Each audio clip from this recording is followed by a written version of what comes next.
One of the best documented and most famous encounters by military personnel with a UFO occurred between December 26th and December 28th, 1980, in Rendlesham Forest in the United Kingdom, near two air bases, RAF Bentwaters and RAF Woodbridge, which were at the time leased to the United States Air Force. At approximately 3 a.m. on the 26th, a U.S. Air Force security patrol observed strange lights above the forest. A three-man security unit was dispatched from Bentwaters to investigate. All three men closed in on an object that resembled an aircraft on fire. The senior NCO, Sergeant Jim Peniston, claimed that he got close enough to see a structured object.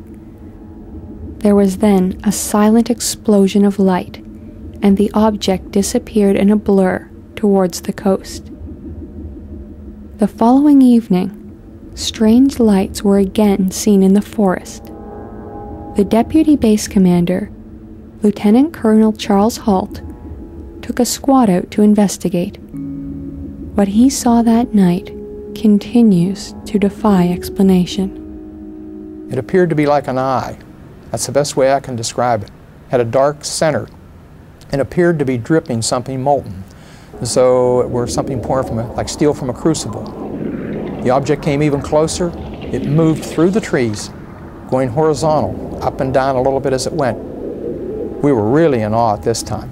So we tried to get closer. We moved toward the object itself. The object receded out into the field. We watched it there in the field for a few minutes, and then it very silently exploded and broke into, I believe it was 5 white spheres, small spheres, and they just disappeared. While we're standing there in awe, one of the party members looks up and says, "Look in the sky." We looked up, and there to the north were several objects, 3 objects that were elliptical, and they had multi-colors. They were moving at high speed, at sharp angular movements, as though they were doing a grid search or something. I really can't say what for sure, but they were moving about quite rapidly. We noticed to the south there were several objects there.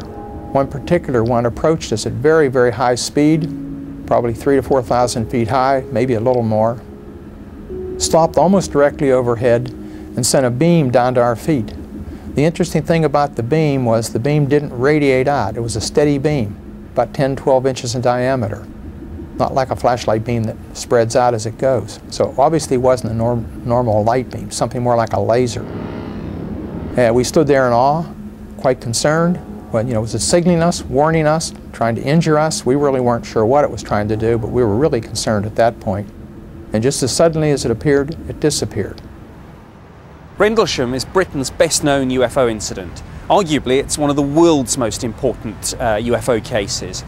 What makes it so important is that everything that makes a UFO case good happened here all at once. Firstly, you had an incident which happened over a series of different nights, so it's not just a one-off. Secondly, the witnesses, most of them were military, so you've got trained observers.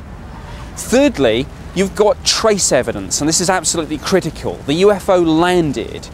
Markings were found in the forest floor, where this thing had come down on a tripod-like device. And critically, when the base personnel checked this area with a Geiger counter, the radiation readings were assessed by the Defence Intelligence staff at the Ministry of Defence as being significantly higher than background. It's just a very solid case in terms of all kinds of physical evidence, highly trained, reputable witnesses, everything you would want. Except once again it's been muddied up, and once again somebody in the government is lying about it and distorting the picture and hiding the truth. In the quarter century since the Rendlesham case occurred, Charles Halt, who retired from the U.S. Air Force as a colonel, has come to the same conclusion, that there is much more to this case than meets the eye.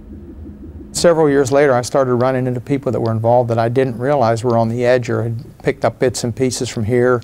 For instance, one of the radar operators in the tower at Eastern Radar, who had air defense responsibility for that sector, told me that they actually picked up objects on the screen that night and had them on tape, but somebody took the tape.